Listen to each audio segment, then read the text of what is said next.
মালঞ্চ দক্ষিণ ঘেরি এলাকার কাছে গাড়ির চাকা ব্লাস্ট হয়ে পথ দুর্ঘটনায় আহত দুই ব্যক্তি বুধবার বিকেল 3টে নাগাদ কলকাতা বাসন্তী হাইওয়ের মিনাকার দক্ষিণ ঘেরি এলাকার কাছে পথ দুর্ঘটনায় আহত দুই স্থানীয় সূত্রে জানা যায়, মালঞ্চর দিক দিয়ে দ্রুত গতিতে কলকাতার দিকে যাচ্ছিলেন একটি মিনি ট্রাক, অপরের দিকে কলকাতার দিকে আসা একটি মোটর বাইক মালঞ্চের দিকে যাচ্ছিলেন।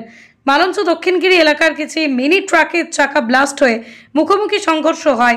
ট্রাক এবং বাইকটির গুরুতর আহত হন দুই চালক। ঘটনার খবর পেয়ে ঘটনাস্থলে আসেন মিনাকা থানার পুলিশ। তাদেরকে উদ্ধার করে তড়িঘড়ি মিনাকা গ্রামীণ হাসপাতালে নিয়ে আসা হয়েছে। এই দেখো, আমি গাড়ি আসতে চালাই 40-এর উপরে উঠি না। ব্যাপারটা কি শোনো, সামনে দিয়ে যে আসছে সে গাড় ফাটানো স্পিড। আরে এই লোককে দেখে যা মনে হলো এই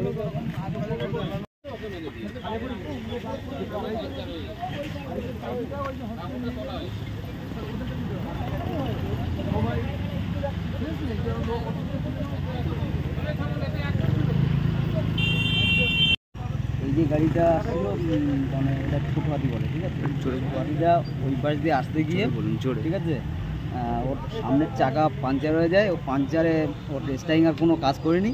সেই মতনভাবে বাইক যাচ্ছিলো, বাইকের সামনাসামনি মারলো, বাইকওয়ালা উড়ে এখানে ডোবা আছে, সেই ডোবাইকে পড়েছে দুজন। কোন দিক দিয়ে কোন দিক গাড়ি যাচ্ছিল? ও আসছিল বাসন্তীর দিক থেকে কলকাতার দিকে ফিরছিল ছোট হাতি। আচ্ছা, আর বাইকওয়ালা যাচ্ছিল বাসন্তীর দিকে, ঠিক আছে, মালঞ্চের দিকে যাচ্ছিল। আপনার নাম? আমার নাম কর্ণ।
দুদিন ছাড়া